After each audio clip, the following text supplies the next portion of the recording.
Violin was later on. I started out with the saxophone and the flute. I was going to be a freshman in high school when I picked it up, so very late, and our school didn't offer orchestra. So I had to actually have special permission from the other school in town to attend their third-hour orchestra program. I graduated high school, and I was planning on attending KU, and 2 weeks before moving there, I'm like, I'm not doing that. I'm moving to Nashville with my partner, and we did. And that's how I told my parents too. I just packed my things and away I went. I started experimenting with drugs at that time. Then we moved back to Beloit, and I was not thrilled about that. The positive was I was close to family, and then I got into nursing school, and that's when drinking and drugs just really started roaring its ugly head.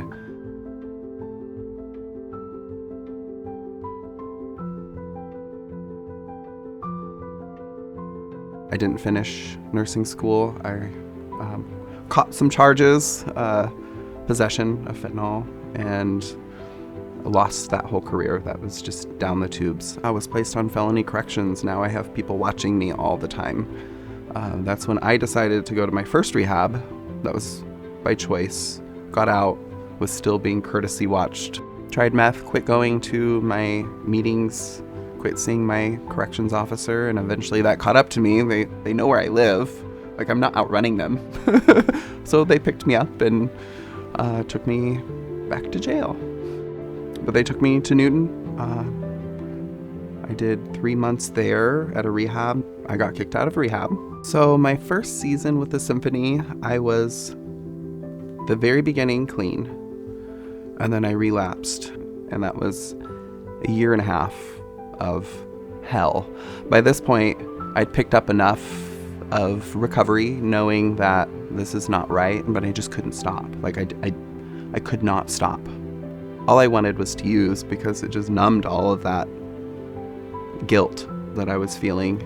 Music is so powerful in a way that I was able to connect with other human beings in a way that I wasn't connecting with human beings at the time.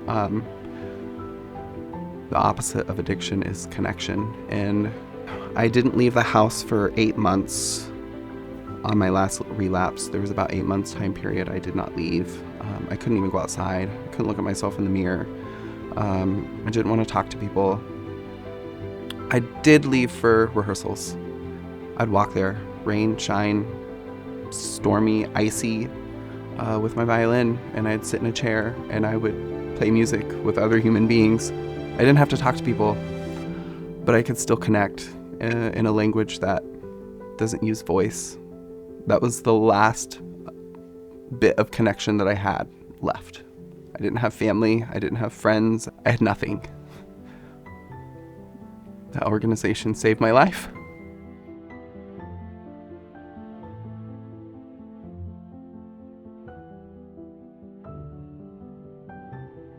So fast forward to when I finally got clean the last time.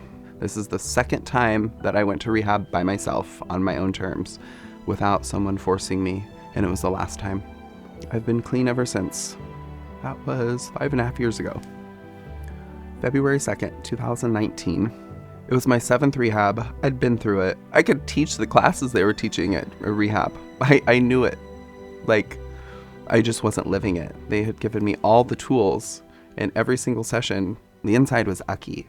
I can get sober and clean and stop using drugs, and yeah, I start looking better. I start eating again, finally. I start sleeping. I start taking care of my body. But all of that ucky stuff on the inside of things that I've done personally in my addiction is still there. My thinking was, still in that victim mentality. Poor me.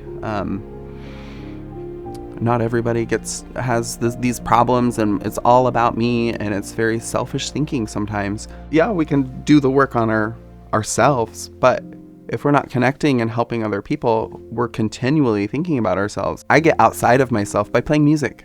I'm in the now moment. I'm not thinking about what happened 5 years ago. I'm not thinking about what's going to happen next week. That stress just kind of melts away.